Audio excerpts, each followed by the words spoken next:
Mungu akubariki sana pastor. Mungu akubariki sana watu wa Mungu. Nafurahi kumuona kila mmoja wenu nyumbani mwa Bwana. Amen. Pale ambapo tunajifunza kumcha Mungu na kutembea naye.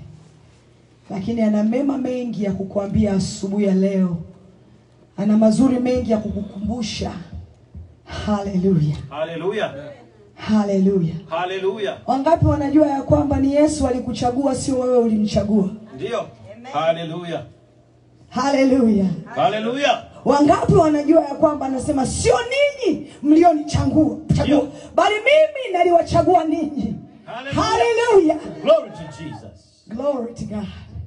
Baba yetu na Mungu wetu, wewe uketie mahali pa juu palipoinuka, tunakukaribisha sasa kwa ajili ya neno lako Bwana. Unipumulie pumzi yako katika jina la Yesu Kristo. Baba, pumua pumzi yako juu yangu niweze kuyanena yale yanipasayo kuyanena, na yale ambayo kanisa linahitaji katika muda huu na saa hii. Kwa maana wewe ni Mungu unaishika majira na muda. Hallelujah. Hakuna muda unaopoteza. Kwa maana wewe ni Mungu uliyeumba majira na muda wote. Basi katika jina la Yesu sema na watu wako kwa mambo ya wakati huu na nyakati hizi Bwana, ili uweze kukomboa nafsi zetu na roho zetu. Katika jina la Yesu najiachilia mikononi mwako. Ninaenda kinyume na kila mishale ya yule adui. Katika jina la Yesu Kristo ninaomba na kushukuru. Amen. Hallelujah. Hallelujah. Hallelujah. Wangapi wana furaha? Hallelujah. Yeah. Kichwa changu cha habari kinasema I didn't choose the vow. The vow chose me. Ndio. Hallelujah. Hallelujah. I didn't choose the vow. The vow chose me.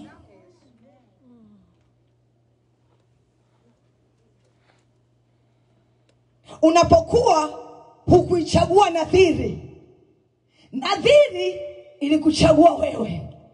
Hallelujah. Sikuichagua nadhiri, nadhiri ndio ilinichagua mimi.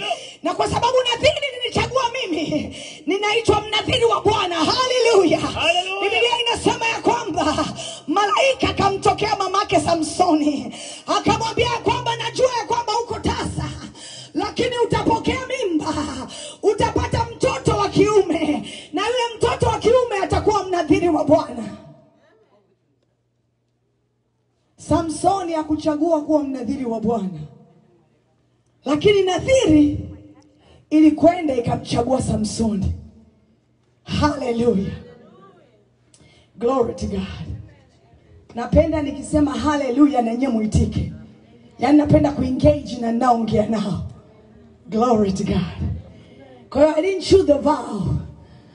The vow chose me. Unapokuwa ukuchaguliwa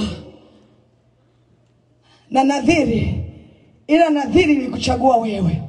Unajua Daudi alikuwa chaguo la Mungu, hakuwa chaguo la mwanadamu. Mmenisikia watu wa Mungu? Daudi alikuwa chaguo la Mungu, hakuwa chaguo la wanadamu. Si unajua ukiwa chaguo la wanadamu lazima uwapendeze wanadamu. Lakini ukiwa chaguo la Mungu lazima umpendeze yule aliyekupeleka. Hallelujah. Yesu akasema nimekuja duniani kuyatenda mapenzi ya Baba yangu, sio kuyatenda mapenzi ya followers wa Facebook. Come on. Sikuja kuyafanya mapenzi ya followers wa Facebook. So I want to remind today, hallelujah somebody, naliitwa na yeye aliyeniita, na leo ninawakumbusha ya kwamba I didn't choose the vow, but the vow chose me. Hallelujah. Na ukiwa umechaguliwa na vows, kuna jinsi vows nataka utembee nazo. Kuna vile vipatanisho na vow yako. Yeye aliambiwa kiwembe kisipite kichwani kwako. Kingine akaambiwa kileo kisiweke mdomoni mwako. Kwa hiyo kulikuwa kuna mambo kadhaa ambayo Samsoni alikuwa ameambiwa kwa sababu yeye kuchagua nadhiri. Lakini nadhiri ilikwenda ikamchagua yeye. Inashangaza leo tunafanya vitu kuwapendeza wanadamu, lakini kumbuka ya kwamba wewe uliitwa kwa ajili ya Bwana. Hallelujah. Hallelujah. Uliitwa kwa ajili ya Bwana. Kwa hiyo likumbuke kila wakati Namshukuru Mungu kwa sababu Mungu ni wa ajabu sana watu wa Mungu. Mmegundua Mungu akiwa anakuita, akianza kukujaza vyake huwa anakutenga kwanza. Kweli kabisa. Biblia inasema kwamba alimuita Moses. Moses ndio mwingine ambaye hakuchagua nadhiri, lakini nadhiri ilimfuata yeye. Ndio. Kwa hiyo Biblia inasema ya kwamba akakuwa kwenye nyumba ya Farao. Jesus. Na alipokuwa kwenye nyumba ya Farao, alipofika miaka 40, ndio Bwana akaona umekaa inatosha sasa miaka 40. Ndio. Umejifunza vile ambavyo unapaswa kujifunza. Ukapata elimu ya dunia hii. Ili ukienda kuwahubiria wengine wakisema wewe hauna elimu. Ndio. Kwa maana kwa watu ninaokwenda kukutuma ni watu wenye shingo ngumu, na ni watu wenye vichwa vigumu. Ili wewe uweze kwenda kuongea nao, lazima nikuweke porini miaka 40. Nikutenge nao ili nikuambie vya kwangu, ili ukienda katikati yao usichanganyikiwe, ili Facebook people wasikuchanganye. Kwanza nimefurahi sana this week. I was very famous in Facebook this week, people of God. On Facebook, nakwambia my preaching ilikwenda viral. Wanasema nini? Ilikwenda nini? Ilikwenda viral. Yani walifanya nini? Walikuwa wananitangaza, wanafanya advertisement, hallelujah, ya kwamba Mungu anaishi ndani yangu. Kwa maana aliye na Bwana na ujasiri, aliye na Bwana na ushuhuda, hawezi kuweka ushuhuda chini ya kiti. Ushuhuda unauweka juu, ila kila mtu aone. Nilitendewa mimi, mkutendewa ninyi. Kwa hiyo I don't care what you say. I don't care for real. Kichwa changu I don't care. I just want to tell you I don't care. You don't put food on my table. Hallelujah, somebody. So I want to remind you today, the vow chose me. I didn't choose God. Mungu alinifuata nilikokuwa, akanifanya kuwa mwana wake. Hallelujah. Hallelujah. Hallelujah. Mungu ni Bwana wa vita. Wakristo mnaogopa vita. Vita vikinuka kidogo unainama nini? Mungu wako ni Bwana wa vita. Jesus. Hallelujah. Alimwambia Elijah, mtumishi wake alikuja akamwambia wanakuja. Batatumaliza. Akasema wewe ngoja kufungue macho wewe. Muone tuko wangapi. Biblia inasema Bwana akamfungua macho mtumishi, akaona jeshi la malaika liko naye. Hallelujah. Unapokuwa umechaguliwa na Bwana, ukija kuhubiri unakuja na amens already. Unajua ukiwa umechaguliwa na Bwana, anakuwa shakupigia makofi. Yaani ulipokuwa chumbani anakupa useme nini, anakuwa anakupigia na makofi. Kwa hiyo ukija mbele za watu utegemei makofi, maana makofi ulishapigiwa. Hallelujah. Makofi ya wanadamu sawa huwa yanaisha, lakini makofi ya Mungu hayaishi. Maana yake utarithi uzima wa milele. Hallelujah. Glory to God. I didn't choose the vow. The vow chose me. So I have to walk boldly. Hallelujah. Twende kwenye maneno ya Mungu sasa. Hallelujah. Tutakwenda kusoma Kutoka 3 mstari wa 2 mpaka wa 3.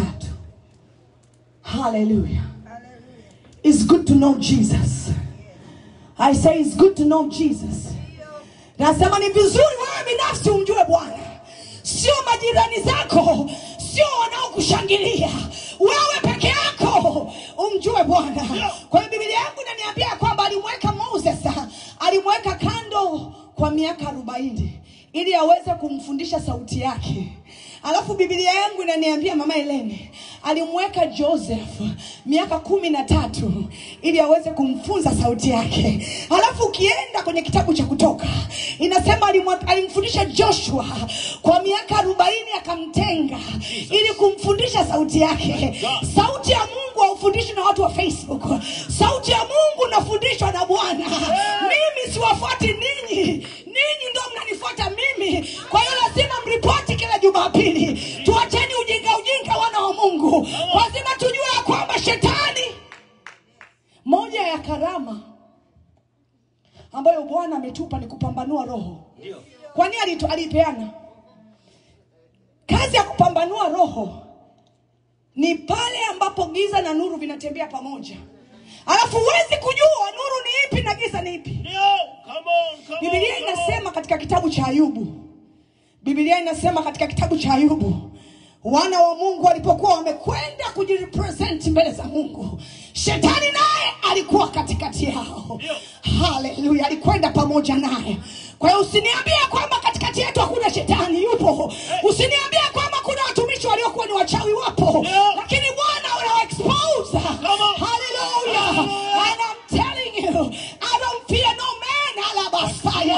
I don't fear nothing because God called me to do it. Hallelujah. And I will do it. Nikimwaga damu I will do it. Biblia inasema wanafunzi wake wengine walikufa wamechinjwa. Wengine wakina Paulo walikufa vifo vya ajabu ajabu. Biblia inasema kwamba wengine waliwekwa kichwa chini miguu juu kwa ajili ya kweli ya Mungu. Hallelujah. Hallelujah. Mimi ndio nili experience, sio ninyi mlioko huko. Kama ni nguvu za giza, mimi ndio nili experience. Kwa hiyo I don't care whatever you say. For real, I don't care. You are a pastor and you're nothing to me if I won't tell you the truth. Hallelujah. I'm in the battle right now. Angekuwa ni mtoto wako usingenyamaza. Angekuwa ni mke wako usingenyamaza. Kwa sababu ni mtoto wa mwingine na ni mume wa mwingine, unajifanya kusema wewe nini leo ndio leo sasa. Hallelujah. Hallelujah. Wewe peleka nyumbani kwako. Come on. Hallelujah. Nini onesha breakthrough. Vilivyo funguni vitatoka baby. Hallelujah. It's your organization. In ministry. This is not organization baby. Ya kwamba utafungwa mdomo. Hallelujah. This is the ministry of the Holy Spirit. Atasema, atakemea, atavuja, ataharibu. Hallelujah. Glory to Jesus. Uchawi umekaa muda mrefu sana madhabahuni. Kwa jina la Yesu. Na kuna wengine wanaukumbatia. Kwa sababu tuna wachungaji wanaolana wanakwaya. Jesus. Kuna wachungaji wanaolana wanakwaya wote. Jesus. Unalana wanakwaya wako wote kwenda kumrekebisha mwingine. Unatakiwa kwenda kurekebisha kwaya yako ndio ambayo umeshalala nayo. Hallelujah. Kuna vitu lazima tuvirekebishe. Nataka kuona unaongoza wangapi na wangapi umeombea mapepo yakatoka. Usije kunishambulia wao, unajua hakuna vya kujua hapa. Aliye mchawi atasema ni mchawi. Kwa jina la Yesu. My God, my God. Biblia inasema aliwaita wengine mitume, akaita wengine walimu, akawaita wengine wachungaji, akawaita wengine manabii. Mchungaji sio kama nabii, na mwalimu sio kama nabii, na mwinjilisti sio kama nabii. Manabii wengi waliuawa kwa sababu walikuwa wanavisema vile vitu ambavyo wengine hawapendi kusikia. Na si unajua Biblia inasema kwamba mfalme akawa amealika nini manabii wake wakati anatakiwa kwenda kwa nini kwenye vita. Wale manabii wake alioalika, Biblia inasema Mungu akawatia roho ya uongo ili waweze kumdanganya. Na kwa sababu mfalme alikuwa anapenda kusikia kile anachopenda kusikia. Kama kanisa la leo linakwambia tumekuja kanisani kuburudika. Umekuja kanisani kuburudika. Wakristo walipokusanya mbele za Bwana, shetani alikuwa katikati yao. Unafikiri shetani kwa nini alikuwa katikati yao? Biblia inasema kwamba shetani anaruhusiwa kuja katikati yako, lakini anakuwa hana nguvu. Mkijipeleka kwa Bwana naye anakuja, lakini kimoja tu hawezi kufanya, anakuwa hana nguvu. Kwa hiyo akaenda katikati yao. Na aliyemuona alikuwa ni Mungu peke yake. Ndio maana huwa siogopi mtu akisema kwamba sikumuona shetani. Kwa sababu hauna macho ya kumuona, utamuonaje? Kama yuko kitandani kwako umuone, utamuona wapi? Kama yuko ndani ya mtoto wako umuone, utamuona wapi? Kama yuko kazini kwako umuone, utamuona kanisani? Kanisani inakuwa ni maigizo. Hallelujah. Come on people. Hallelujah. Hallelujah. Hallelujah. Hallelujah. Mwambie mwenzako moto unawaka. Ongeza sema moto unawaka. Ukijiunga na kanisa ambalo moto ndio mwendo wake, kama huna uhakika, usiache mlango umeufunga, kwa sababu inawezekana ukashindwa, ukatakiwa utoke. Hallelujah. Usiache usifunge mlango, acha wazi. Hii huduma ni kama basi. Kuna watu wanapanda, halafu moto kikolea ndani ya basi wanashuka. Hii ni tractor. Sio mchezo. Haleluya. Kitabu cha Job sura ya kwanza. Nikusomea mstari tu mmoja ambao Pastor Nono anauzungumzia. Job sura ya kwanza mstari wa 6, halafu Job sura ya pili mstari kuanzia wa kwanza. The book of Job. Job ni nini kwa Kiswahili sasa? Ni nani? Ayubu. Thank you so much. Nimekaa Ulaya muda mrefu na sahau Kiswahili. Mwangalie mwenzako, mwambie muha huyu. Mwambie muha tu Ayubu sura ya kwanza mstari. Sikiliza mstari wa 6, sikiliza. Tuanzie mstari wa kwanza. Tuanzie hapo. Patamu. Sikiliza, unisikilize vizuri. Anasema hivi: ilikuwa siku moja ambayo hao wana wa nani? Wa Mungu. Wana wa nani? Wa Mungu. Narudia tena, wana wa nani? Wa Mungu. Walikwenda kujihudhurisha mbele za Bwana. Shetani naye akaenda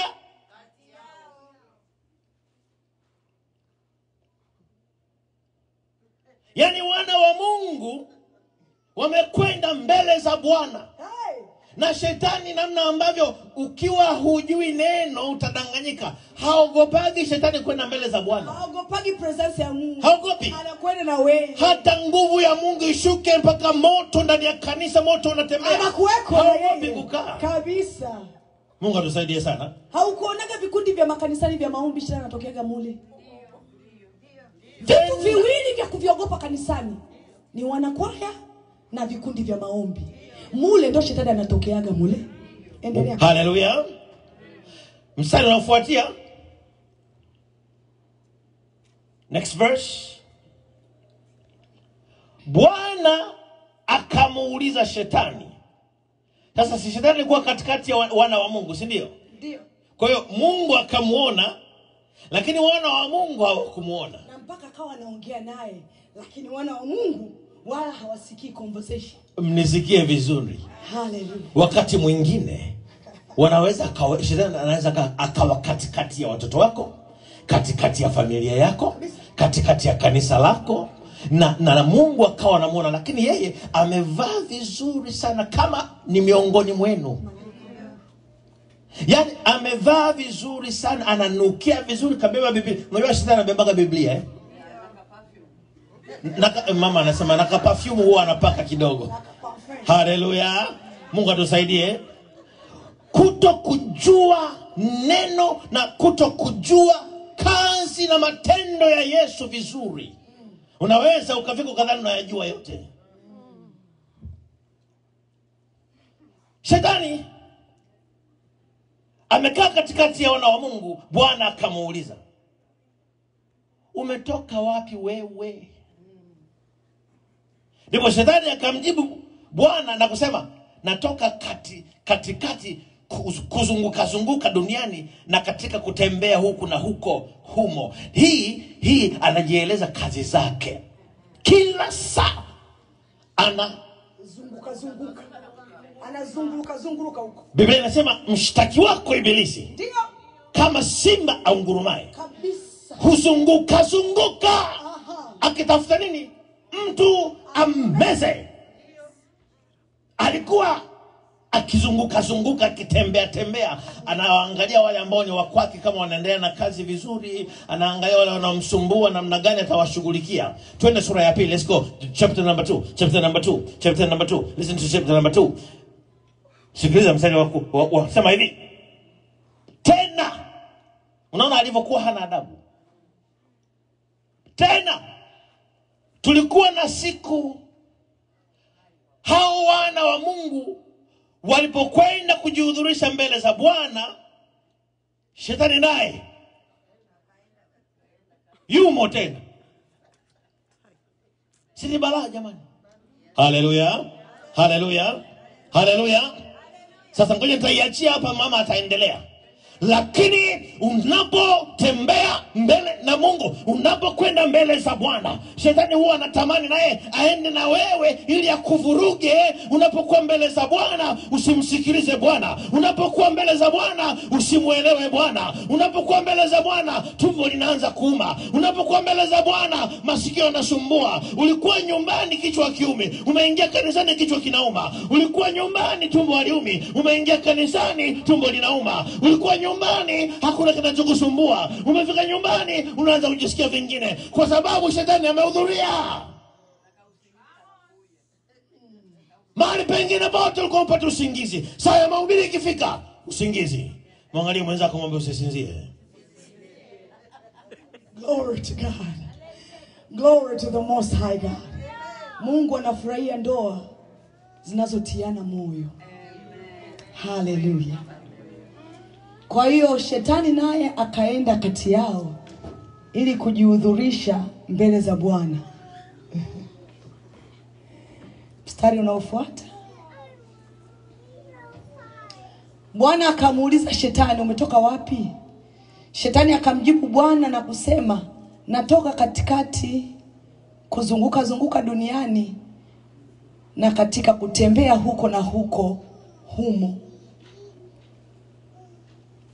Bwana akamuuliza shetani, je, umemwangalia huyo mtumishi wangu Ayubu? Kwa kuwa hapana mmoja aliye kama yeye duniani, mtu mkamilifu na mwelekevu, mwenye kumcha Mungu na kuepuka na uovu. Naye hata sasa anashikamana na utimilifu wake, ujapokuwa ulinichochea juu yake ili nimuangamize pasipo sababu. Jesus. Bwana Yesu asifiwe sana. Hallelujah. Kwa hiyo tunajifunza kwamba, come on, kila mtumishi wa Mungu, listen to me very careful, aliyeitwa na Bwana huwa anachongwa na Bwana kutokana na kazi aliyoitiwa. Jesus. Tarudia tena. Kila mtumishi wa Bwana aliyeitwa na Bwana huwa anachongwa kutokana na kazi aliyoitiwa. Kwa hiyo Moses aliwekwa kando kwa miaka 40 ili aweze kujifunza sauti ya Mungu. Ukisoma Biblia yote haumuoni Mungu anamletea mtumishi wake mwingine yoyote kichaka kinawaka moto. Ni Moses peke yake ambaye alipelekwa akaona kichaka kinawaka moto, akaambiwa vua viatu maana mahali hapa ni patakatifu. Jesus.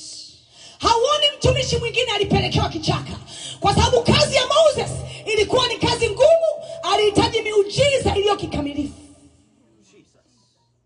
Na sio miujiza tu, alihitaji ishara. Hallelujah. Hallelujah.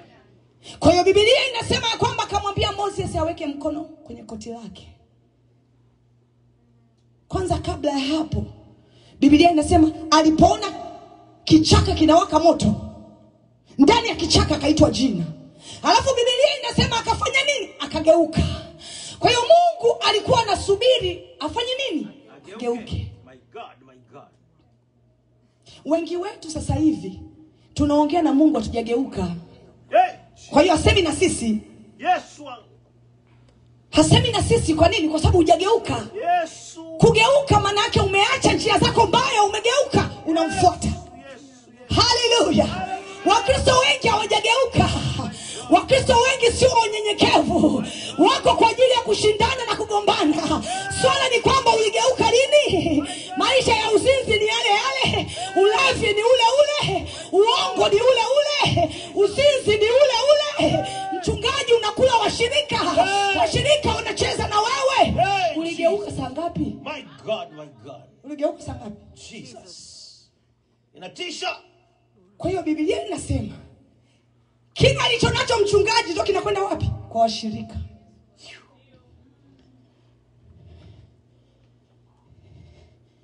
Tuna washirika walii kwa sababu hawajawahi kuona wachungaji wao wakilia. My God, my kabisa.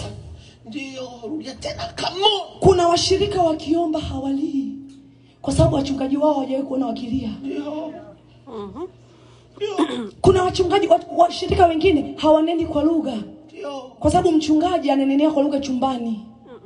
Akija kanisani anataka na yeye awe kama wengine. Au hata chumbani kwenyewe haneni kwa sababu haneni kwa lugha, hana roho.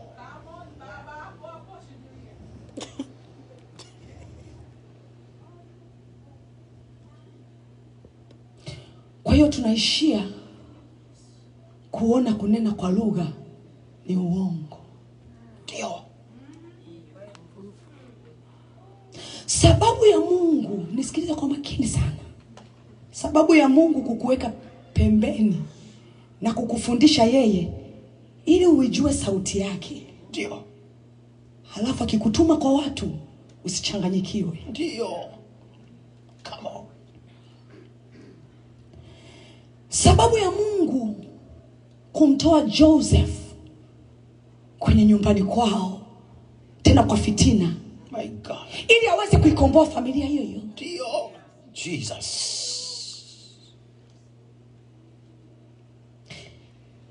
Kichwa changu cha habari kinasema sikuichagua nadhiri, nadhiri linichagua mimi. Kitabu cha Yeremia kinasema kabla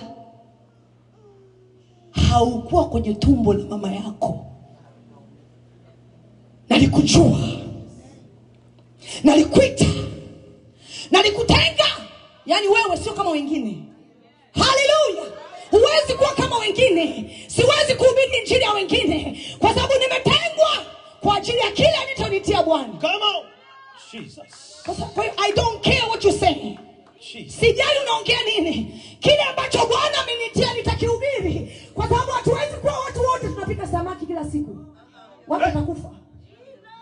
Hatuwezi kila mtu ni nyama. Jesus. Na kila siku sukari. Ukitaka sukari unaenda kwa sukari. Ukitaka chumvi unaenda kwenye chakula cha chumvi. Ndani ya Mungu kuna varieties. Tusisumbuane watu, tusisibishane. Nasikia kuna varieties. Kwa hiyo unawekwa somewhere kutengenezwa, kupikwa kutokana na kazi uliyoitiwa. Kwa hiyo Yusufu aliwekwa gerezani miaka 13 kutokana na kazi ambayo alikuwa anapaswa kwenda kuifanya. Joshua aliwekwa miaka 40 kando kutokana na kazi aliyoitiwa. Kila mtu aliwekwa pembeni. Na wakati amewekwa pembeni na Bwana, wewe ujue aliongea nini na Bwana. Umwambie ujue Mungu alimpa nadhiri gani. Umwambie ujue ni kitu gani aliambiwa asikate. Ujue ni kitu gani aliambiwa. Haujui aliambiwa ataishi miaka ngapi. Haujui ameambiwa ile kazi haifanyi hai. Unaitwa kwa grupu la watu fulani. Kuna wengine wameitwa kwa ajili ya wasomi. Kuna wengine wameitwa kwa ajili ya mawaziri. Kuna wengine wameitwa kwa ajili ya maraisi. Kuna wengine tumeitwa kwa ajili ya manabii. Manabii tembea na Yesu. Nabii takasika. Hauwezi kutumika bila kutakasika. Yoyote alitia jina la Bwana na uache uovu. Kwa sababu Biblia inasema ya kwamba Jesus.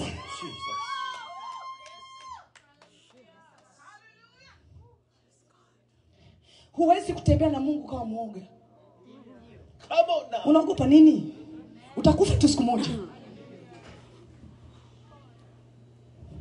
Ende kwenye neno. Usinikasirikie kwa sababu nimechaguliwa. Mimi sikujichagua. Ndio. Usimkasirikie Daudi kwa sababu alipakwa mafuta kuwa mfalme.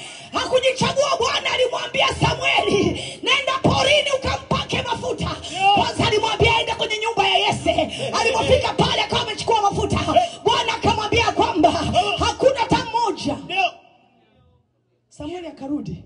My God. Akasema nimewaona watoto wote wa Yese. Akamuuliza Yese, hauna mtoto mwingine? Akasema ni naye. Yuko kwa mapori huko.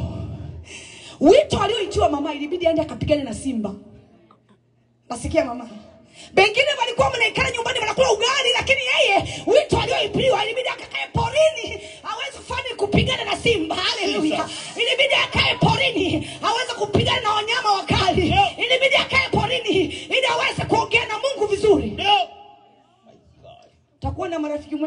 hujamsikia Yesu wewe? Subutu. Subutu. Hallelujah.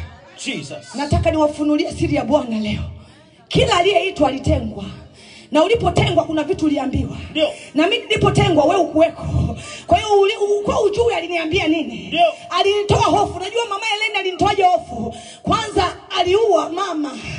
Akanifanya nikatembea bila mama.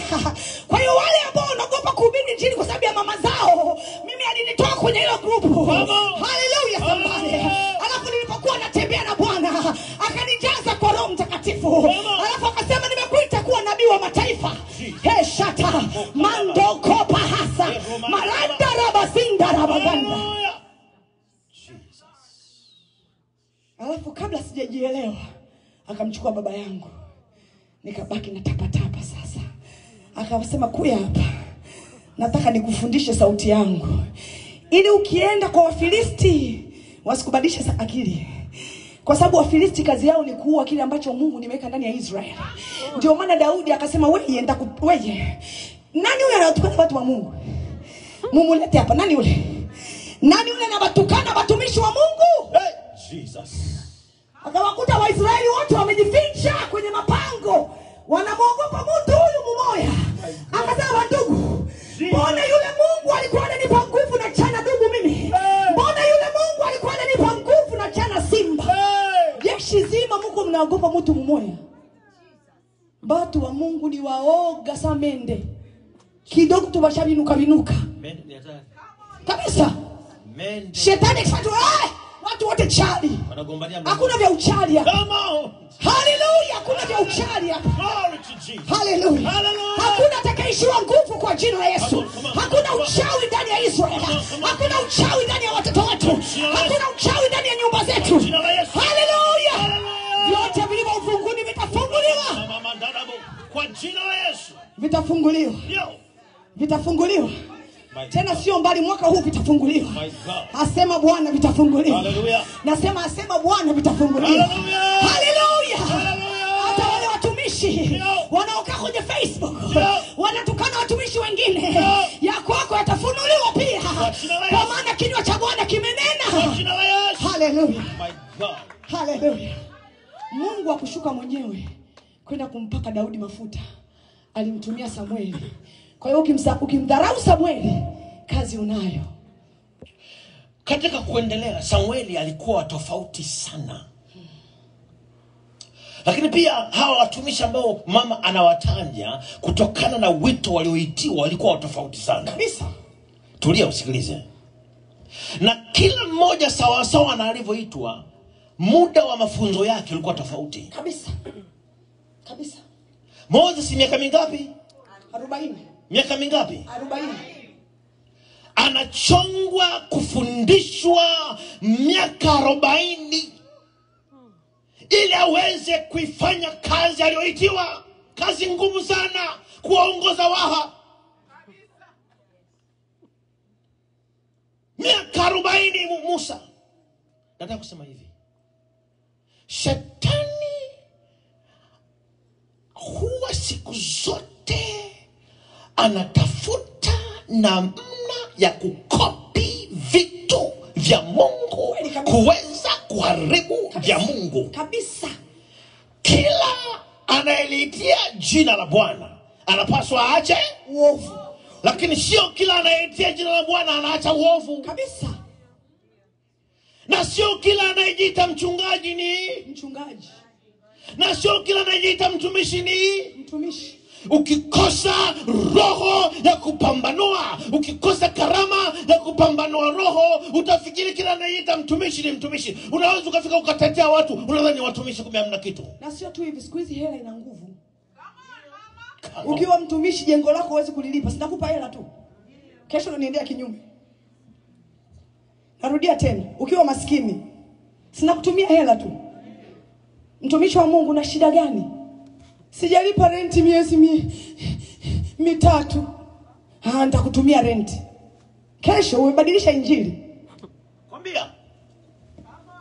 Tulikuwa tunakuona unaongea mambo ya maana, unaanza kuongea vitu vya ajabu ajabu. Tunasema vipi? Jesus. Kumbe kaidiwa renti ya nyumba. Mbaya sana. Kwa hiyo Biblia inasema ya Pastor Donis umeniingilia point yangu hata sijui nilikuwa. Glory to God, glory to God, glory. Yes. Kwa hiyo kila aliyeitwa alikuwa anapewa muda wa mafunzo.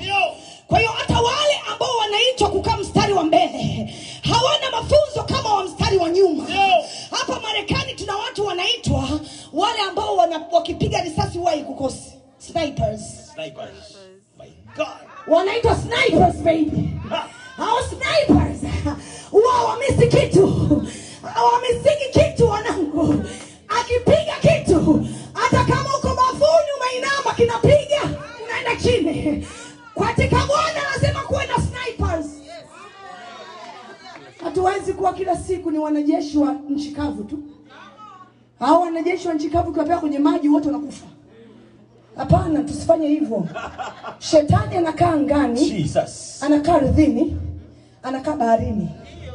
Kwa hiyo huwezi kuwa tu wewe ni mtu wa nchi kavu. Inabidi ujifunze kuogelea. Na huwezi kujifunza kuogelea wakati umedumbukia kwenye maji. Unakufa. Kwa hiyo sasa hivi ndio muda wa kujifunza kuogelea. Ile ukitumbukizwa umeshajifunza. Sasa shida ya watu sisi ambao tunamtumikia Mungu. Tunajifunza kuogelea tukiwa ndani ya maji. Kabisa. Jesus. Unabaki unasupport kitu kijui. Hatari sana. Na kusupport kitu kijui. Kuna mtulinga unakusubiri mbele.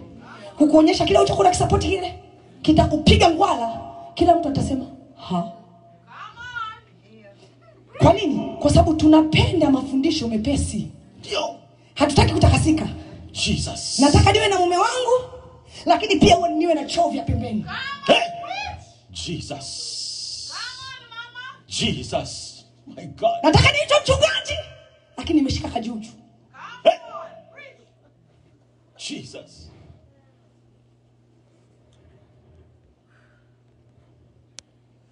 Tuna wazazi siku hizi ambao wanawakataza watoto kuokoka. Slow down, pastor. Wanawakataza watoto kuokoka. Unajua kwa nini? Mama mchawi. Ukiokoka utanivurugia mambo yangu. Yesu. Yesu. Just hold right there.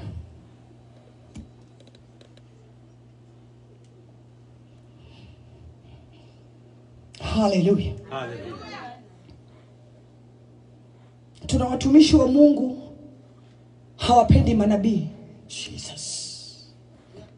Kwa sababu siri zake zitafunuka. Jesus. Kuna watumishi wa Mungu cha ajabu hawapendi maombi. Ndio. Kwa sababu mchungaji kuna watu hataki uwaguse. Ndio. Na roho ya maombi na roho ya unabii itawafunua tu. Jesus. Na Mungu ni wa ajabu. Akiona manabii wa hapo hapo wanashindwa kufumua jambo, analeta nabii mwingine wa mbali msemjua. God. Wa mbali msemjua. Ndio anakuja kuambia huyu katikati yenu msimwamini. Jesus. Yesu alichagua wanafunzi 12. Lakini mmoja alikuwa ni shetani. Can I park my car right there? Come on. Put it on park. Alichagua wanafunzi 12. Na mmoja alikuwa ni shetani. Katika wale wanafunzi 12 hakuna aliyekuwa anajua kama Yuda ni shetani. Mpaka aliposema Yesu ya kwamba katikati yenu kuna mtu atanisaliti. Wakaanza kujiuliza, ni mimi? Ni mimi? Ni mimi? Yesu akasema huyu atakayechovya ndiye atakayenisaliti. Jesus. Wewe unayesema ya kwamba katikati ya Wakristo hakuna wachawi ni mwongo. Wewe unaitetea wachungaji ya kwamba hakuna wachawi, wachawi wako wengi sana. Wengi. Wengi. Wanamna mbalimbali. Ndio maana Bwana aliweka kupambanua roho. Na aliwaweka wanaopambanua roho na hiyo karama hawamuogopi mtu. Jesus. Mtalipana hela, mtafanya kila kitu. Lakini madhabahu ya Nation Breakthrough haitamuogopa mtu yoyote. eti wewe sijui ni nani, una jina sijui askofu, sijui una jina gani, unajijua wewe mwenyewe. Jesus. Aliponipeleka porini, alisema nimekuita kwa watu wenye lugha yako. Kwa watu wanaonena kwa lugha kama wewe. Wenye mavazi ya kondoo lakini ndani ni mbwa mwitu. Wewe sikukutuma kwenda kuhubiri kwenye streets. Wewe nimekutuma nyumbani mwa Bwana, nimekupanda ndani ya nyumba ya Bwana. Kwa maana wewe ni mzabibu mwema. Nilikupanda mzabibu mwema. Lazima ufanye kazi yangu. Na kazi yangu ikiisha, nitalala pamoja na baba zangu. Jesus. Ndio Biblia inasema hivi. Biblia inasema Daudi alipomaliza kazi yake, alilala pamoja na baba zake. Hallelujah. Hallelujah. Kwa hiyo hatuwezi kuwa wote askari wa chini. Lazima kuwe na snipers. Hallelujah.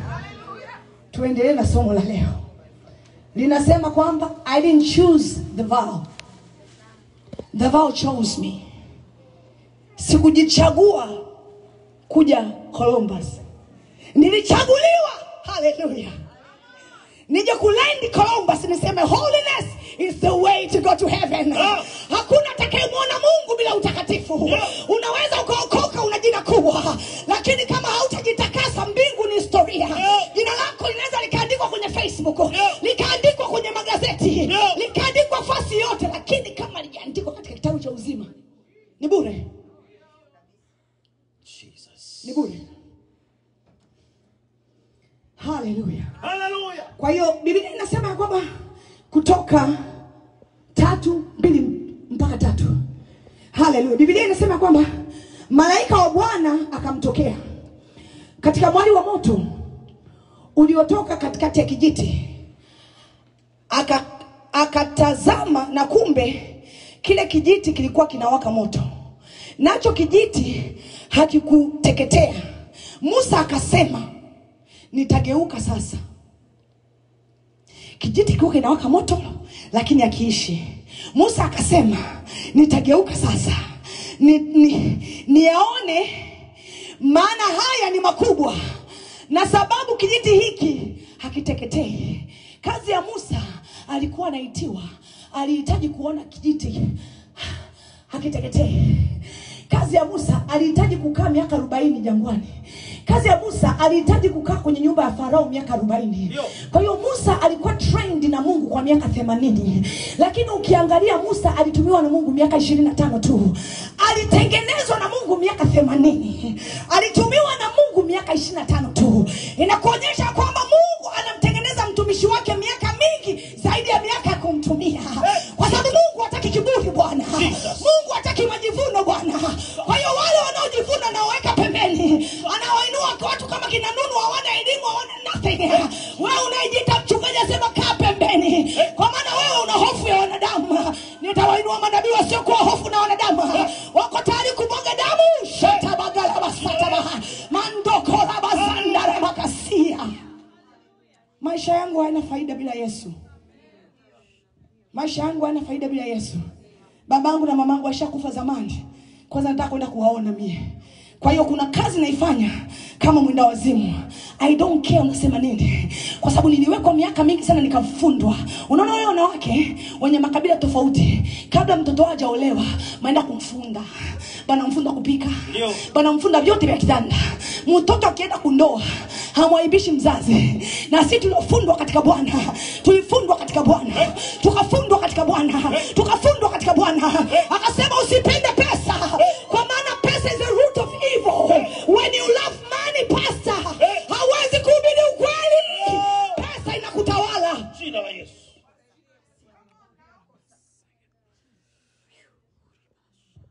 Hawezi kuhubiri ukweli wapi? Mchungaji anakuja kanisani, nusu ya kanisa amewahonga hela. Uje tu hata dakika chache, uje tu ukae kidogo wakuone. Tunaenda kanisani kujionyesha. Come on.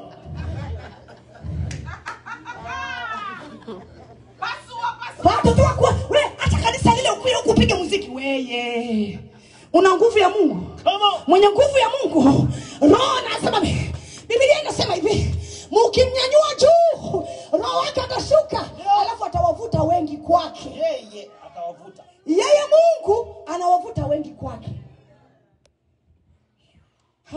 kuwadanganya watu na kuwapa pesa. Hauhitaji kufanya hivyo.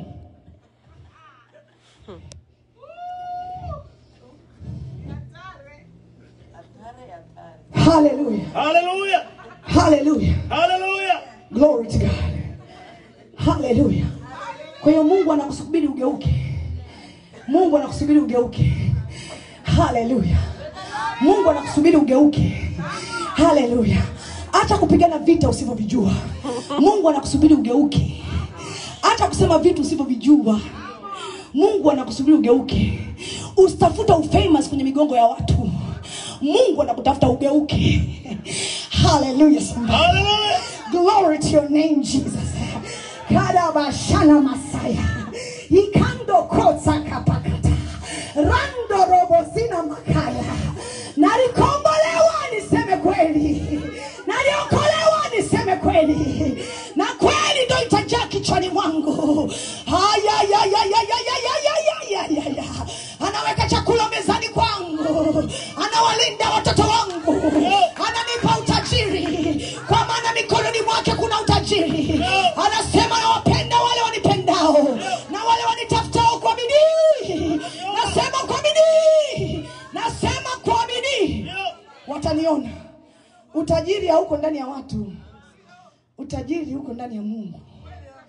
Utajiri hauko ndani ya Facebook. Utajiri uko ndani ya Mungu. Utajiri hauko ndani ya watu wanaokutetea. Utajiri uko ndani ya Mungu. Na haki pia. Hallelujah. Hallelujah.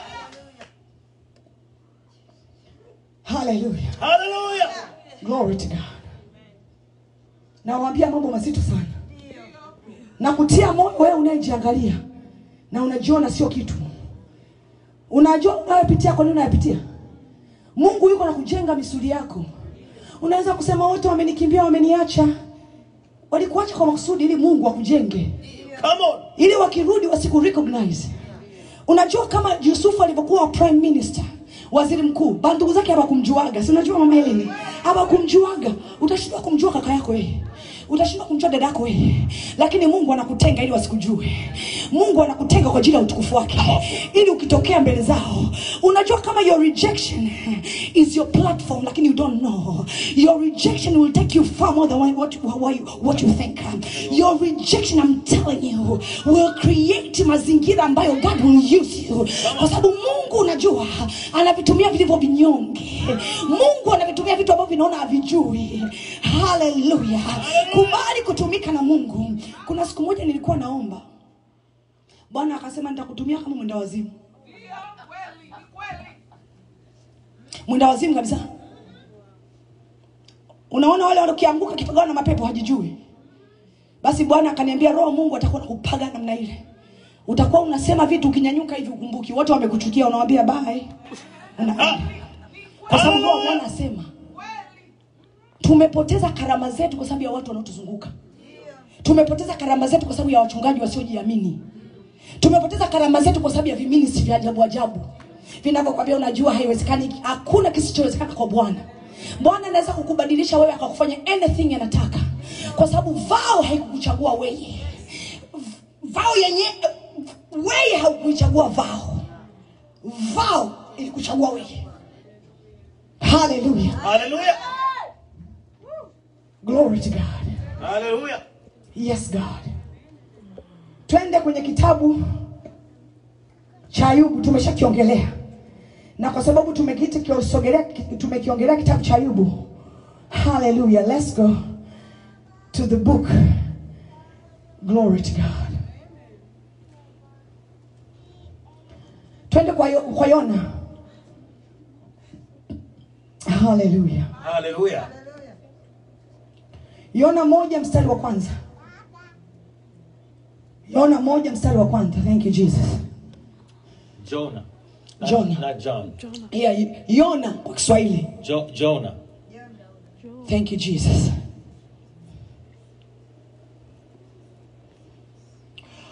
Basi neno la Bwana lilimjia Yona mwana wa Amitai kusema, ondoka uende Ninawi, mji ule mkubwa, ukapige kelele juu yake, kwa maana uovu wao umepanda juu mbele zangu. Yes. Lakini Yona akaondoka akimbilie Tarshishi apate kujiepusha na uso wa Bwana. Akatelemka hata Yafa, akaona merikebu inayokwenda Tarshishi, basi akatoa nauli, akapanda merikebu aende pamoja nao Tarshishi, ajiepushe na uso wa Bwana. Afanye nini? Ajiepushe na uso wa Bwana. Next verse. Lakini Bwana alituma upepo mkuu baharini. Yes. Ikawa tufani kubwa baharini. Ndio. Hata merikebu ikawa karibu na kuvunjika. Ndio. Basi wale mabaharia wakaogopa. Kila mtu akamwomba Mungu wake. Nao wakatupa baharini shehena iliyokuwa merikebuni, ili kupunguza uzito wake. Lakini Yona alikuwa ameshuka hata pande za ndani za merikebu, akajilaza akapata usingizi. Basi nahodha akamwendea akamwambia, una nini wewe, ewe ulalaye usingizi? Amka ukamwombe Mungu wako, labda Mungu huyo atatukumbuka tusipotee. Wakasemezana kila mtu na mwenzake, haya, na mpige kura mpate kujua mabaya haya yametupata kwa sababu ya nani. Hao watu walikuwa hawajaokoka. Lakini merikebu ilipoanza kufanya vile, walianza kuulizana. Wakasema, tumuombe Mungu atueleze haya ya mabaya yanatupata kwa nini? Kwa sababu hayawezi kutupata bila sababu. Jesus. Biblia inasema kwamba basi wakapiga kura, nayo kura ikamwangukia Yona. Yona alikuwa ameongea? Hajaongea. Jesus. That's powerful.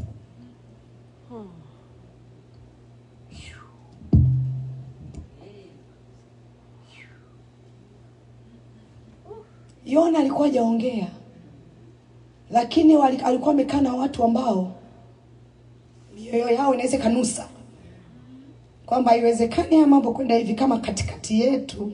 Joshua akamuuliza Bwana, kwa nini wanapigwa? Bwana akasema, katikati yenu kuna mtu. Wote walikuwa wameokoka, wale walikuwa wana wa Israeli.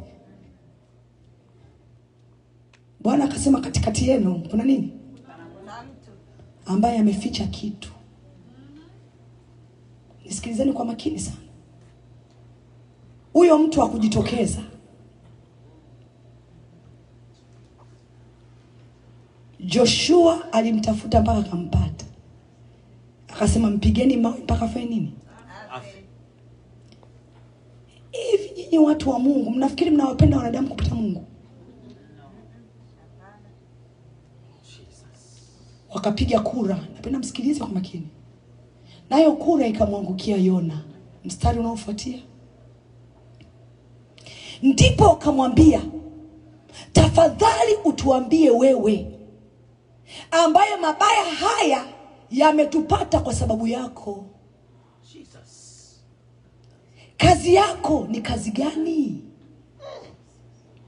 Nawe umetoka wapi? Nchi yako ni nchi ipi? Tarudia tena. Wewe ambaye mabaya haya yametupata kwa sababu yako, nyuma kuna kitu. Kama hakuna Mungu, kuna shetani.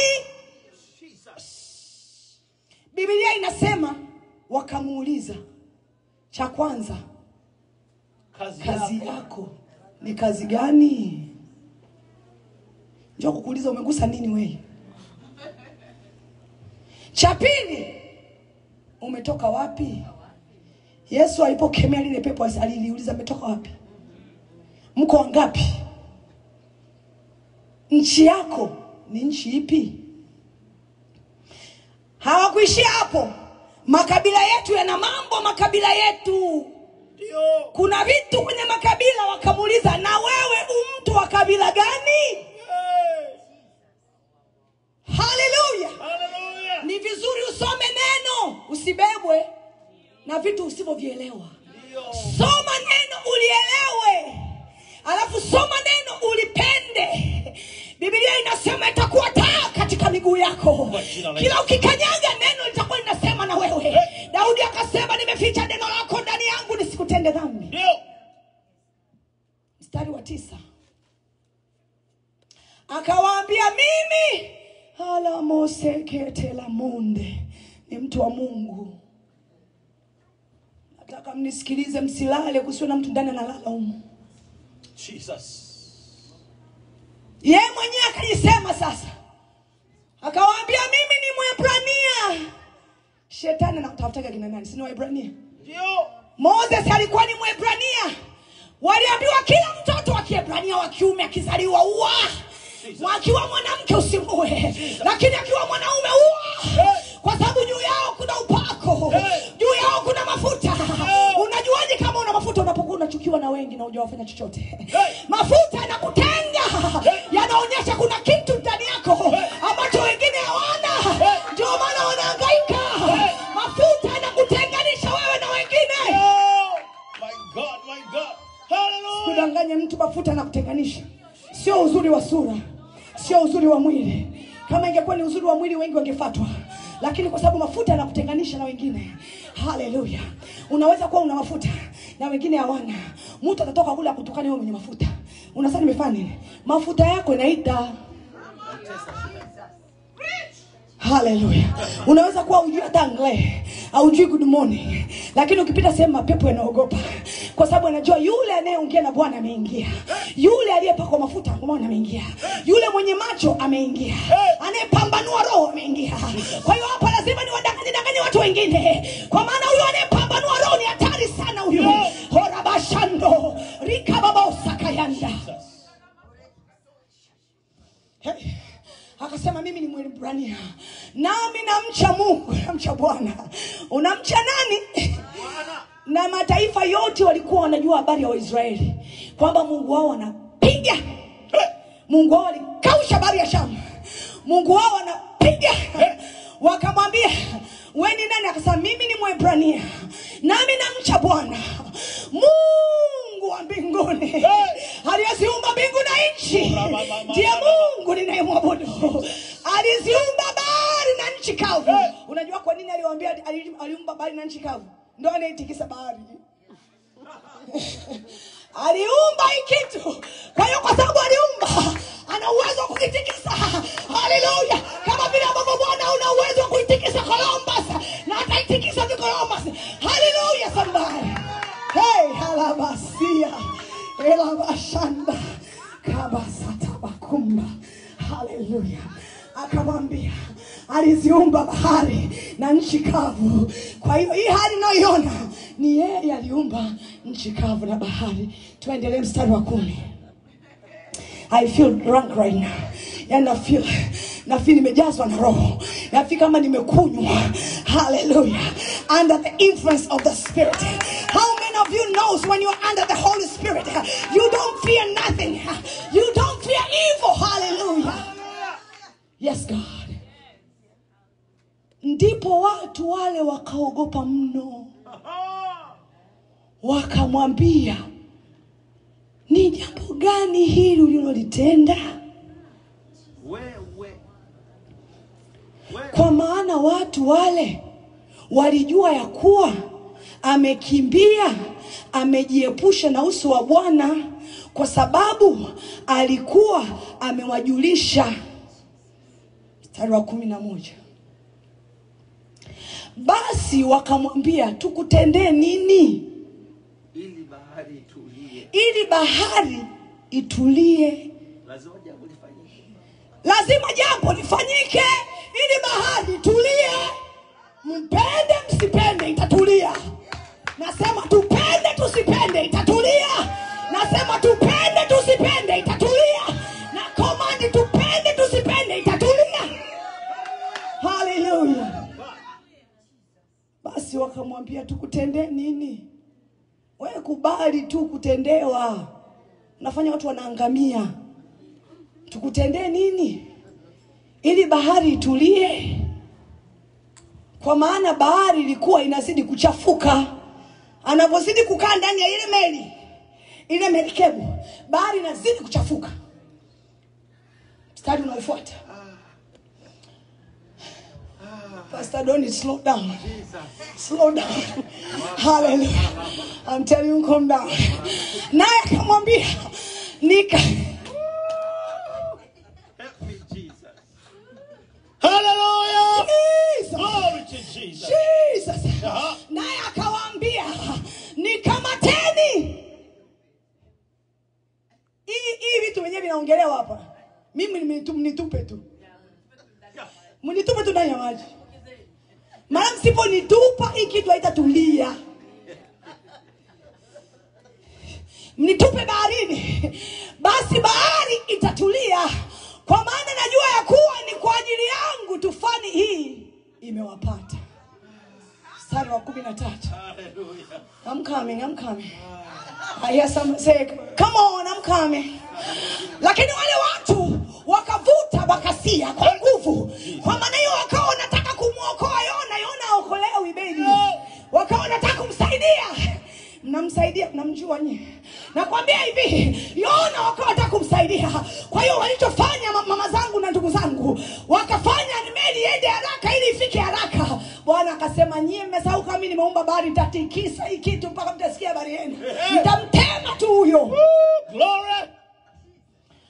Lakini wale watu wakavuta makasia kwa nguvu ili wapate kurudi pwani, wasiweze, kwa maana bahari ilizidi. Asante sana. Yaani bahari, sikiliza, unajua maana hivi kuwachafukia. Meli zingine stikisu ya kwako tu peke yako. Yaani kukuchafukia manake ni wewe peke yako. Mambo yanaenda hivi. Lakini ukiangalia meli zingine zinaenda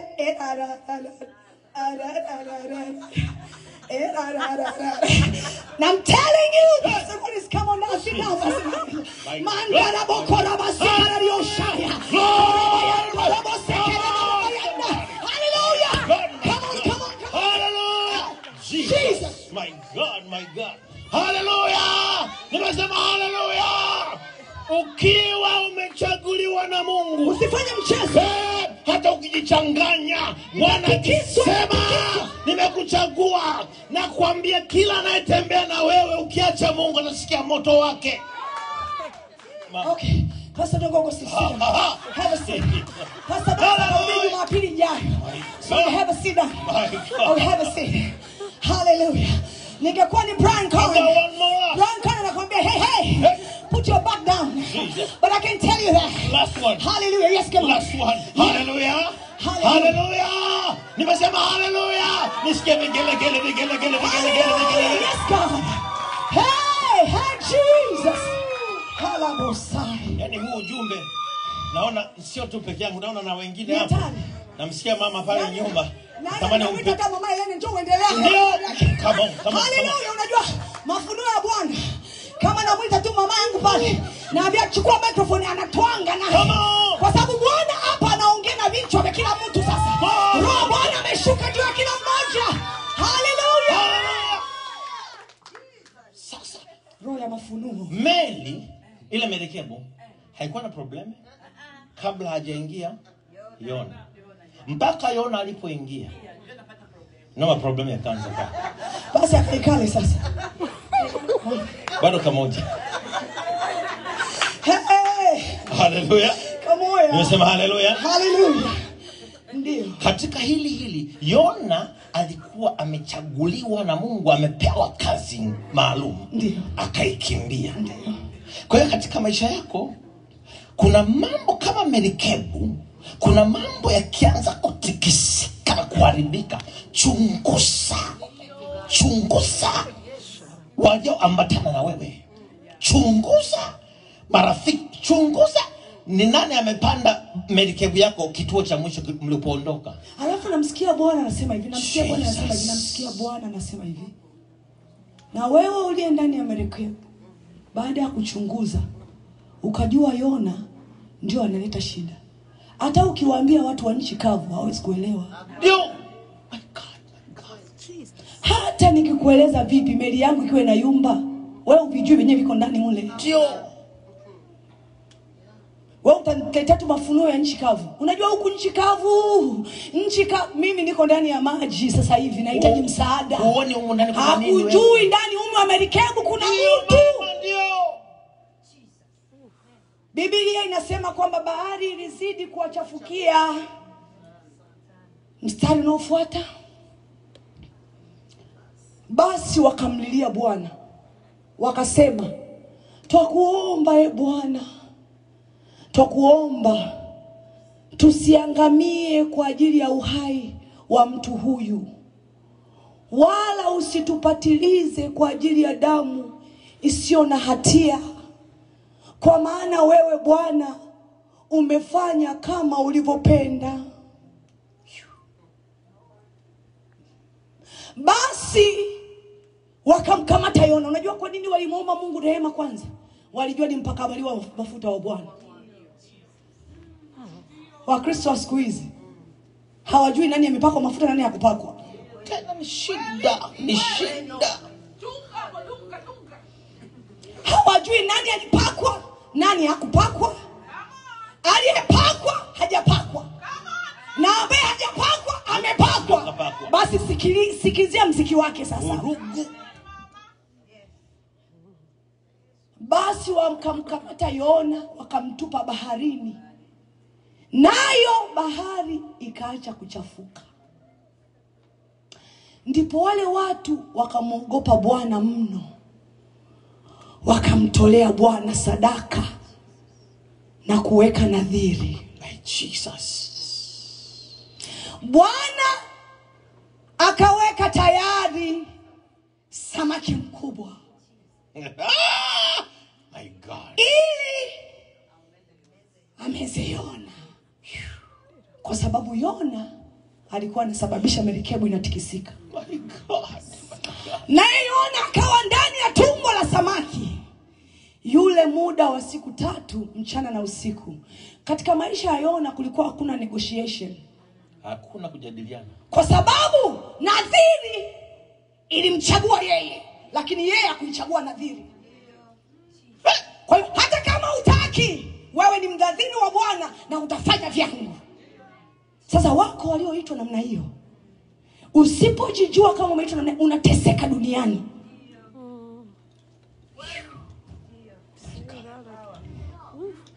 I didn't choose the vow. The vow chose me.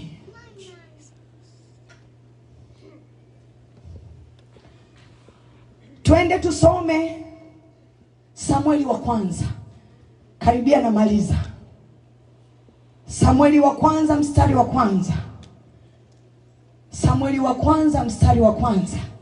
Palikuwa na mtu mmoja wa Rama Msufi, wa nchi ya milima Ephraim, jina lake anaitwa Elkana, mwana wa Yerohamu, mwana wa Elehu, mwana wa Tohu, mwana wa Sufu, Mwefraimu.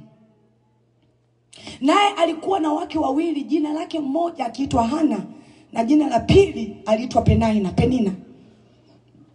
Naye huyo Penina alikuwa na watoto, lakini Hana hakuwa na watoto.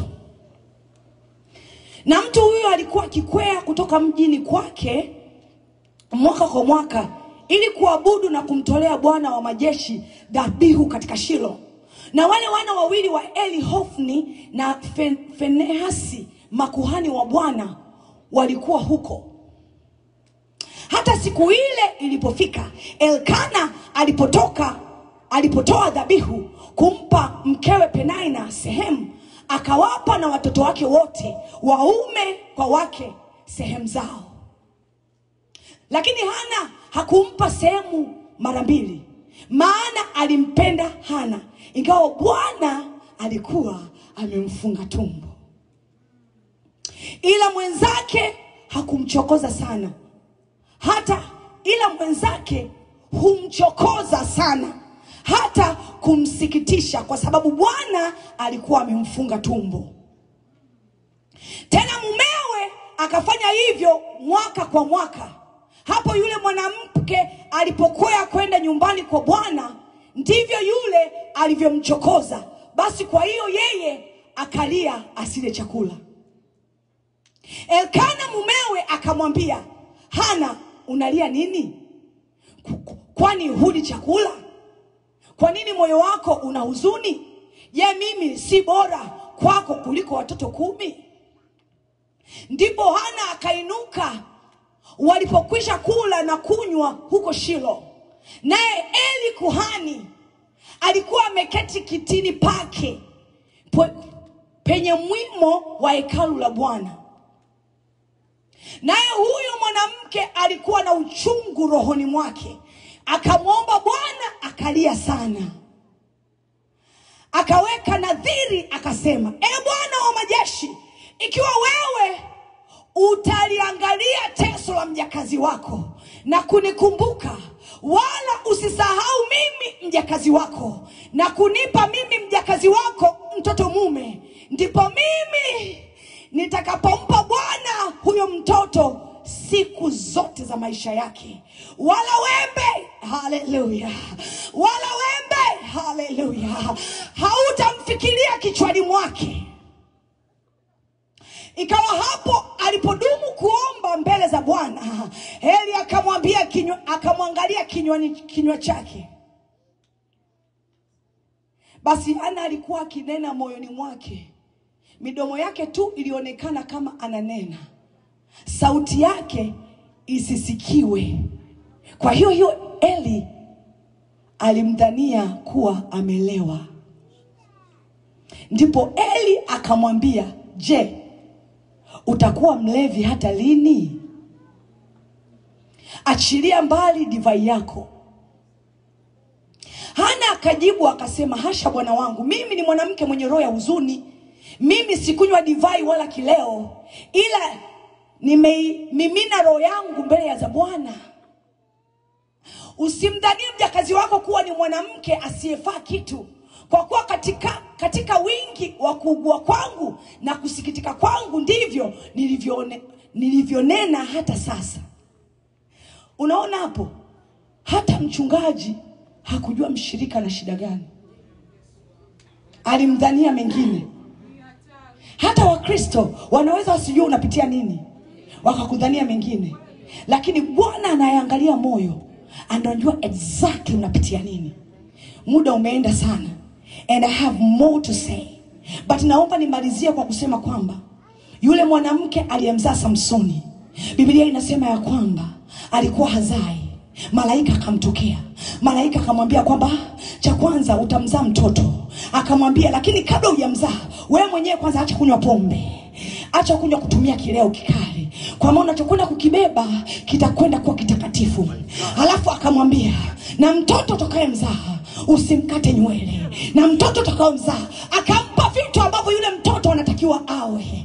Biblia inasema akaenda kumwambia mume wake. Mume wake akamuomba Mungu, akamwambia Mungu, naomba maneno aliyosema huyu mwanamke, naomba na mimi huyo mtu aje. Wanaume wa leo akimsikia mkewe ananena akafasiri, anasema huyu naye. Lakini mume wa mamake Samsoni, Manora, alimsikiliza mke wake, akaingia ndani akamwambia Mungu, ninakuomba huyo mwenyewe alikuja kuongea na mke wangu, naomba na mimi anitokee. Biblia inasema Mungu akasikia yale maombi. Biblia inasema Mungu akasikia yale maombi. Yule mtu akaja tena, akamtokea yule mama akiwa peke yake. Wewe unashangaa, kwa nini Mungu anawatokea sana wanawake? Kwa nini Mungu aliwachagua wanawake? I'm telling you there's something about wanawake. Kwa hiyo Biblia inasema ya kwamba akamtokea mwanamke, akaanza kumwambia. Yule mwanamke akakimbia kwenda kumuita mume wake, akamwambia njoo, yule mtu amekuja tena. Yule bwana alipokuja akamwambia, naomba uyaseme yote ambayo ulimwambia mke wangu, na pia ulimwambia kwamba mke wangu atazaa. Alafu akamuuliza, huyo mtoto unataka tumkuzeje? Unasikia yale maneno? Kule walimuuliza Yona, wewe umetoka wapi? Mungu wako ni nani? Unafanya kazi gani? Kabila lako ni nini? Huyu anamuuliza malaika, na huyu mtoto atakayezaliwa unataka kazi yake iweje? Yani hata ishije. Kwa hiyo malaika akamwambia, hata kuwa kama mke wako alivyokuambia, hata kata nywele, ataishi maisha haya na haya na haya na haya. Yule bwana akamwambia, sasa nakuomba kabla hujaondoka nikupe chakula. Yule bwana akamwangalia. Baba yake Samsoni hakuwa anajua kama anaongea na malaika.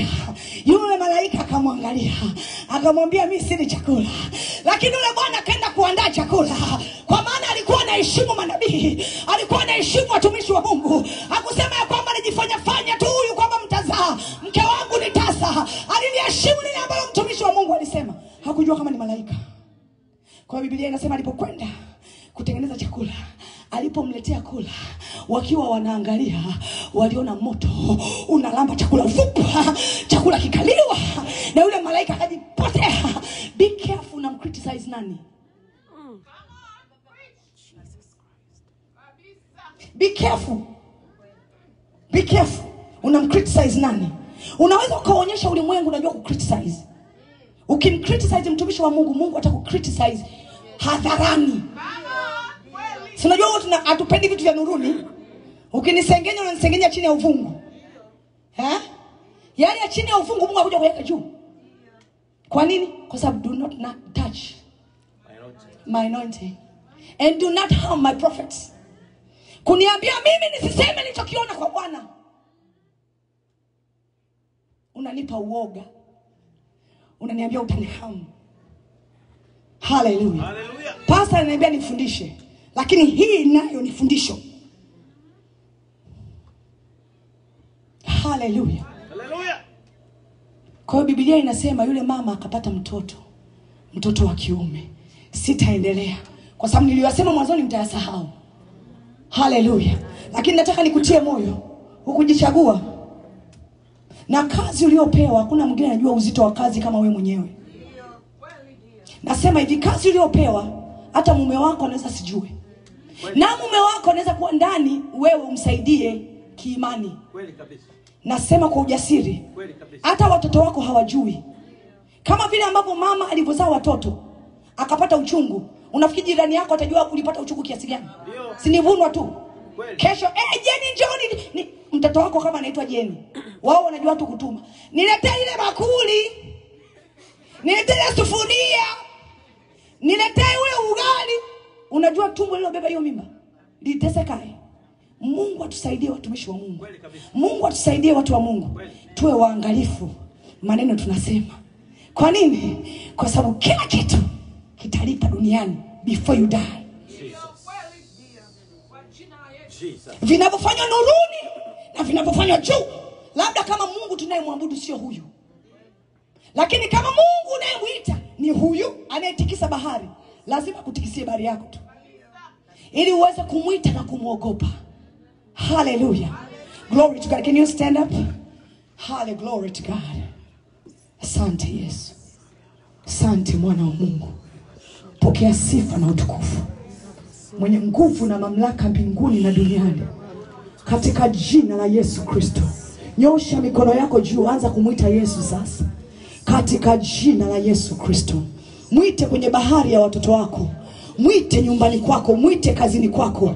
Kokote ambacho kitu kimetikisika, mwite. Hallelujah. Mwite Yesu.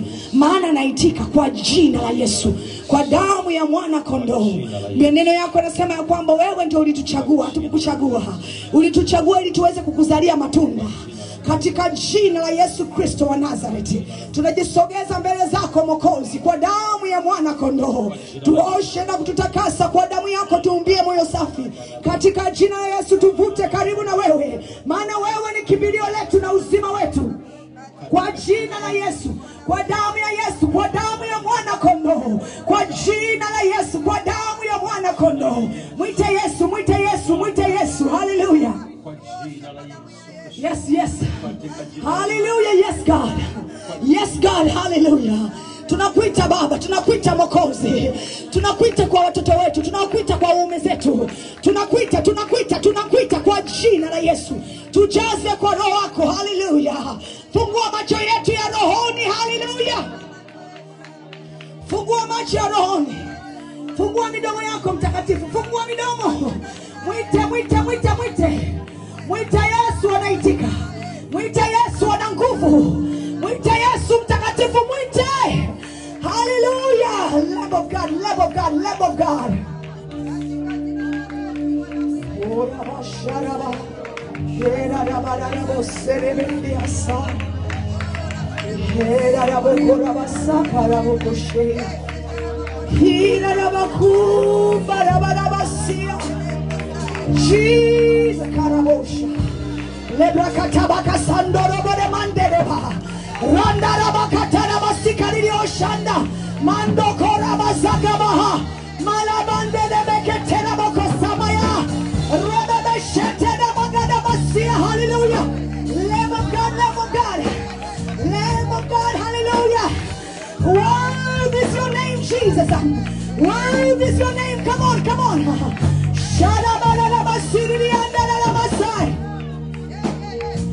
Jesus, Jesus, Jesus, Jesus, Jesus. Hallelujah, yes. Wait, hallelujah. Wait, yes, Kerebashi. Basanda. Kora basika dio shada baganda bakasia. Kora basuka tada bagada tada bagede. Sede bagede bagada bagada tada bagada. Sede bagada bakumba tada basia. Jesus, Jesus, Jesus. Jesus, Jesus, Jesus. Come on, Jesus. Come on, Holy Ghost. Do your work in this place. Do your operation, oh God. Do a surgery in us, oh God. Give us a new heart. In the name of Jesus. Seke peke. Seke peke se. Sheke peka pakasa. Kapakata baha. Sebrekete baha. Shandara da bagamande. Ziga bagando robokora basia. Hesha. Mwite Yesu. Mwite anaitika. Ukimwita anaitika. Aliyekuwa na shida kutokwa na damu alishika pindo la Yesu. Damu ikakauka.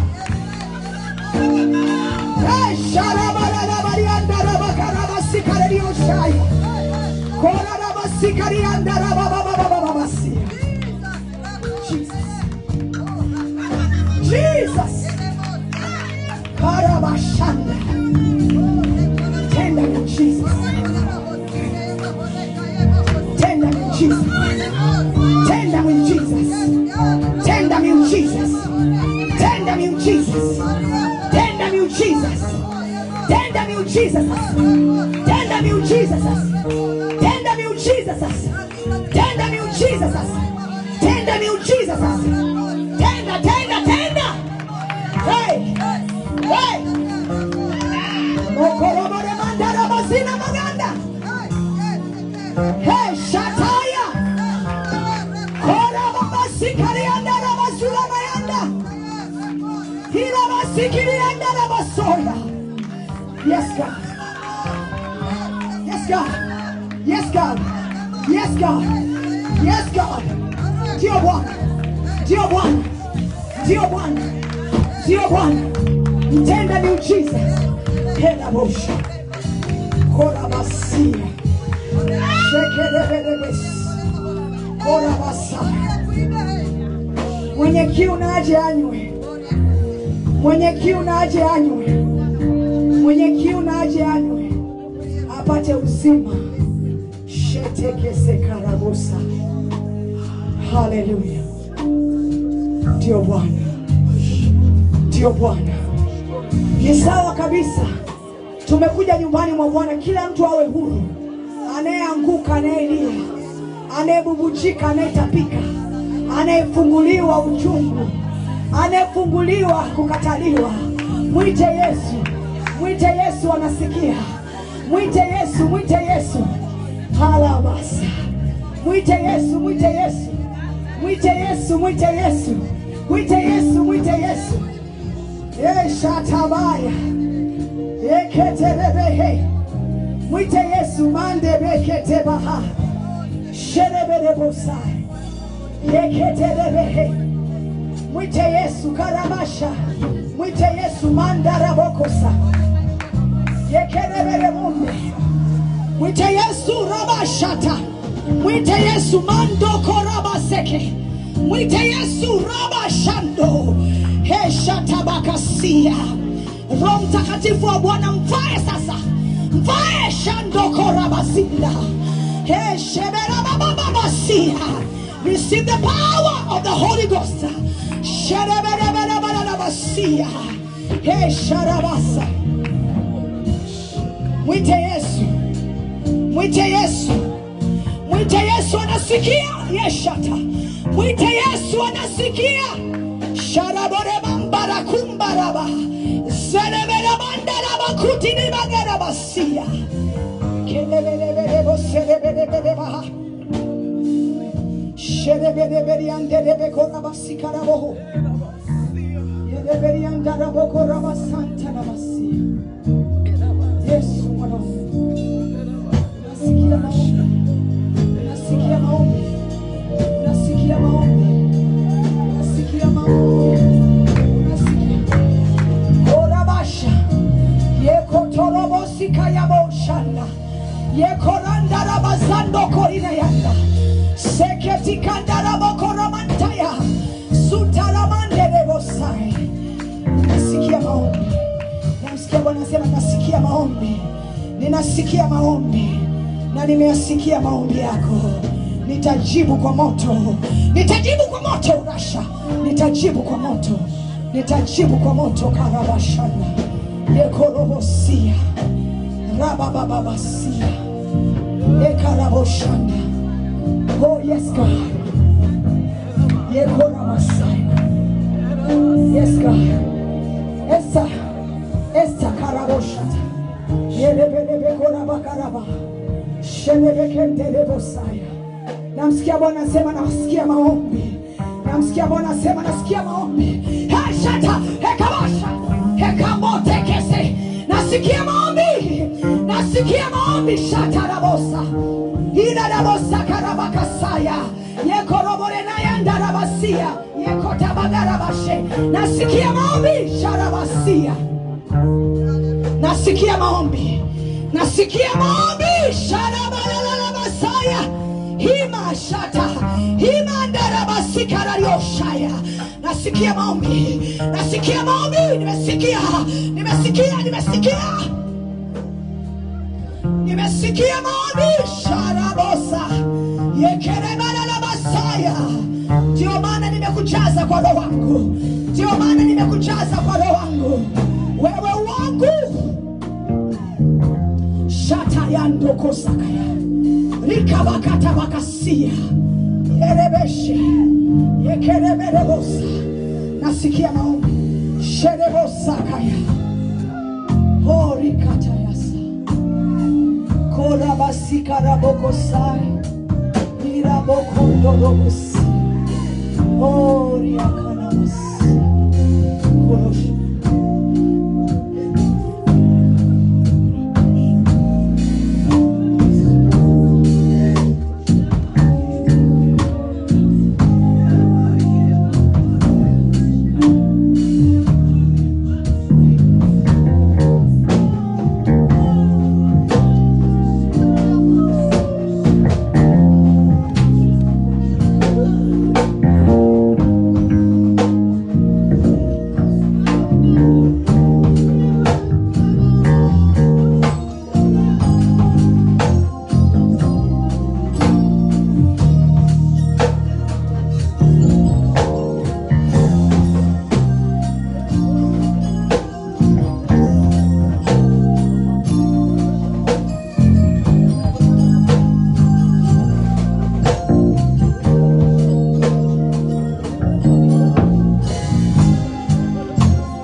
Everybody stand, kila mtu simama.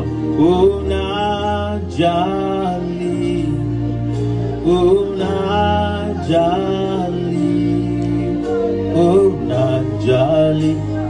Mwokozi. Baba, unajali, Mwokozi. Oh, unajali Bwana, unajali,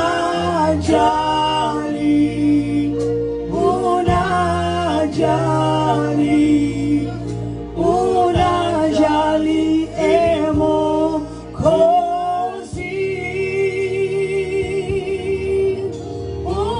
Unajali, Mwokozi.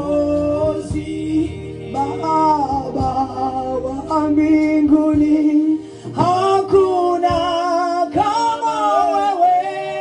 Baba wa mbinguni, hakuna kama wewe. Baba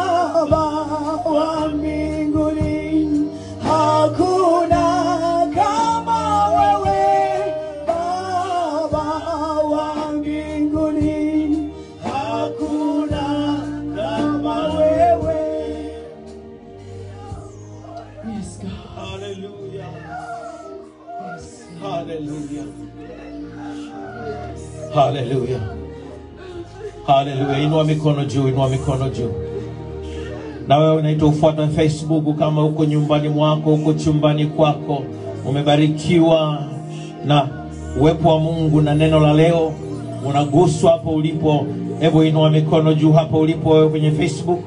Inua mikono hapo chumbani kwako, barazani kwako, ndani ya gari, popote ulipo, kazini, inua mikono juu. Na kila mmoja hapa ndani, mikono yako funika macho katika jina la Yesu Kristo. Tamka maneno haya, sema: Bwana Yesu, ninakuja kwako, ninakupenda. Baba,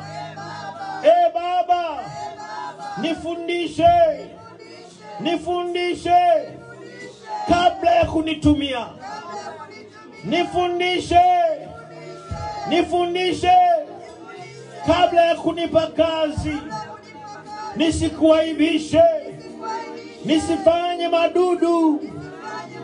Kwa jina la Yesu ninakupa moyo wangu.